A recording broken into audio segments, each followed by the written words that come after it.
तो आज का हमारा टॉपिक है कि बहुपद से पूछे जाने वाले जो भी ऑब्जेक्टिव प्रश्न है तो उसमें देखेंगे हम लोग कि बहुपद को किस प्रकार से पहचाना जाता है। ऐसे प्रश्न आपके एग्जाम में 4 ऑब्जेक्टिव पूछे जाएंगे। अब जानते हैं इसको पहचानेंगे कैसे। तो पहचानने के लिए एक होता है, देखिए, एक होता है चर और एक होता है अचर। चर किसे कहते हैं, चर किसे कहते हैं, तो चर किसे कहते हैं, तो जितना भी ए से लेकर के जितना भी A B C D X Y Z ये सब जितना है वो सब बोलते हैं चर, और जितना भी संख्या 1 2 3 4 1000 2000 ये सब जितना भी संख्या वो सब बोलते हैं अचर।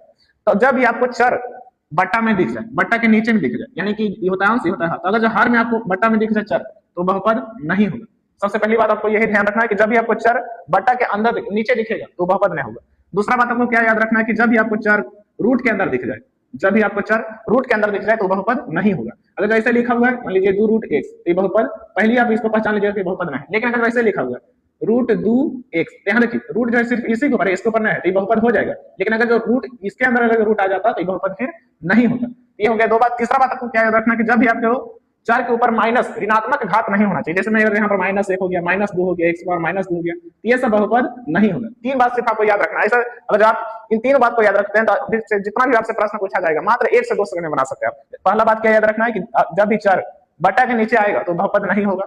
दूसरा बात आपको ये याद रखना है कि जब भी चर रूट के अंदर आ जाए तो भी बहुपद नहीं होगा। तीसरा बात आपको क्या याद रखना है कि जब भी चर के ऊपर ऋणात्मक घात आ जाए, यानी कि माइनस वाला पावर आ जाए तो भी बहुपद नहीं होगा। अब आप जितना भी प्रश्न पूछा जाएगा उसे आप आसानी से बना सकते हो। जैसे पहला प्रश्न देखिए, निम्न में से कौन बहुपद है, यानी आपको बहुपद की पहचान करना है। पहला ऑप्शन है 1/x + x। यहाँ पर देखिए ये 4 है, तो 4 जो है बट्टा के क्या आ गया, नीचे आ गया, तो बहुपद नहीं होगा। पहला ऑप्शन कट गया। दूसरा x³ - 2x² x पावर -1, यहाँ देखिए 4 है, 4 के जो घात हो गया ऋणात्मक हो गया, ये भी बहुपद नहीं होगा। तीसरा 3x + 1, तो इसमें देखिए कोई दिक्कत नहीं, ये बहुपद हो जाएगा। ये क्यों नहीं होगा, यहाँ देखिए 4 है, 4 किसके अंदर आ गया है, रूट के अंदर। तो जब रूट के अंदर अगर जो चर आता है तो बहुपद नहीं होता, ये भी नहीं होगा, तो इसका राइट आंसर हो जाएगा सी। दूसरा प्रश्न आपको बताना है कि निम्न में से कौन बहुपद है। जैसे हमें क्या आपको बताया 3 बातें, उसी के आधार पर इसको बताना है। जैसे पहला ऑप्शन है 3x³ - 2x पावर -2, तो यहाँ पर आपको दिख रहा होगा कि ये पावर में -2 आ गया, तो माइनस हमको नहीं चाहिए, इसलिए बहुपद नहीं। दूसरा में देखिए रूट 2x², अब यहाँ देखिए रूट देख करके डायरेक्ट उसको काटने मत दीजिएगा। यहाँ देखिए रूट जो है सिर्फ इतना के ऊपर है, 4 के ऊपर रूट नहीं है, सिर्फ अचर के ऊपर है, तो ये तो बहुपद हो जाएगा इसमें, क्योंकि कोई दिक्कत नहीं है। आप तीसरा देखते हैं, ये देखिए सी हो जाएगा।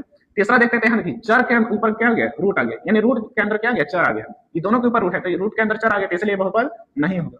इसमें देखिए इसमें क्या दिक्कत है, तो यहाँ पर जो चर है क्या आ गया, बट्टा के नीचे आ गया, यानी कि हर में आ गया, तो ये भी बहुपद नहीं है।